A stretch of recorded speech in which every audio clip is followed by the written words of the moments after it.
it's a two-way street, right? It's a covenant. So this is a covenant renewal here. So this here, now we have this new generation.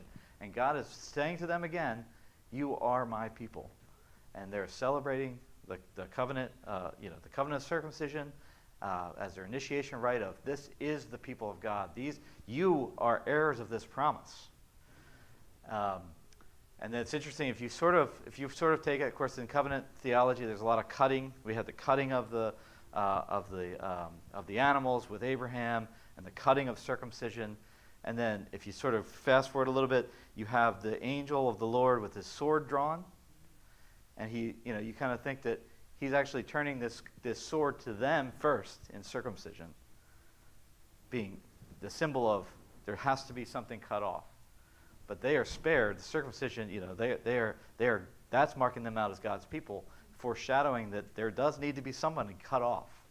And then that sword can be turned to their enemies. But first, it is turned to them. Yes? The circumcision was definitely a testing of faith. Yeah. Because there's no reason why the people of Jericho could not come out of the city and destroy them. Just like, Simeon and Levi went and had that family circumcised so they could go in and destroy all the men in the city. Yep. So the people we walk by faith, not by sight. Yeah, that's a really good connection, Dave. I hadn't even thought of that there was that connection with for those who don't remember, the children of Israel.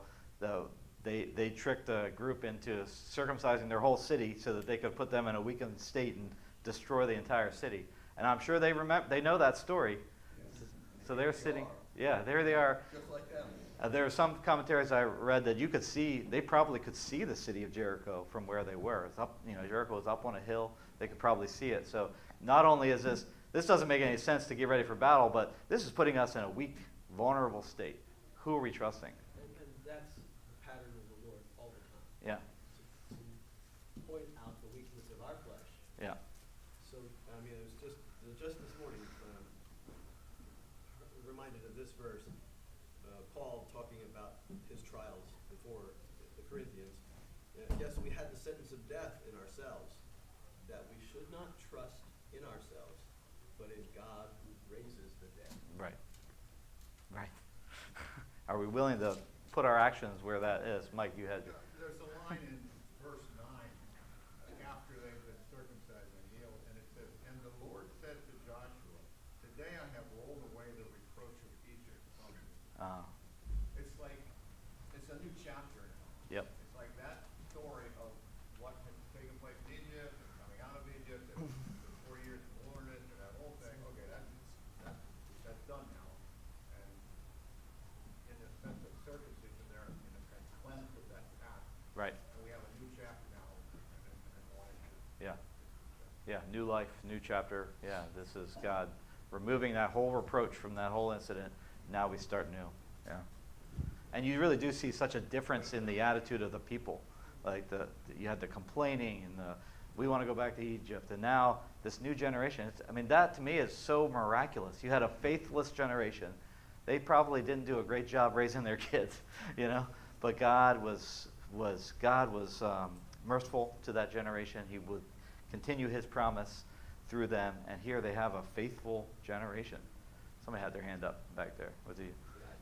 It just reinforces the illustration of the land being new life in Christ. Yeah. This is them alive. This is them connected to their God. This Yep. is them renewed in faith. Right. And they walk forward into trials, terrible situations ahead, Yep.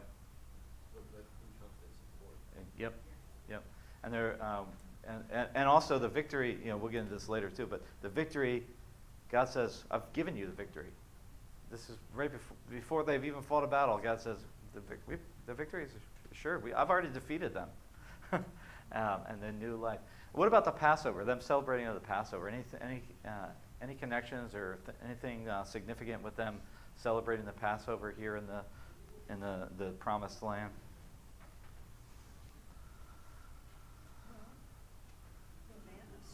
Right. Right. And why does it say the manna stopped?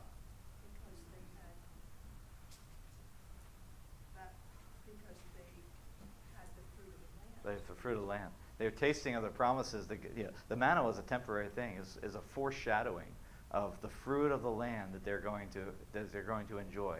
And now they taste the fruit of the land. He still provides for them, right? It's not that he's saying, oh, well, you're on your own now. I've taken care of you for 40 years. You guys better start getting to it and planting some crops because I'm tired of this. No, it's that he is continuing to provide for them, but out of the abundance of what he had promised before. And it sort of reminds me, of course, all of this connects to us still today because we still have these sacramental signs, and of course we taste of the Lord's Supper. But it's a taste. It's a temporary thing, looking forward to the feast in the promised land, the heavenly promised land, that we will have abundance. Right? And again, it's God's care for his people. It's God feeding them. So the Passover is sustenance and new life, all these things. So now they do this prior to going into battle. Right? So what does that tell us about the nature of the battle that they're fighting? I think this might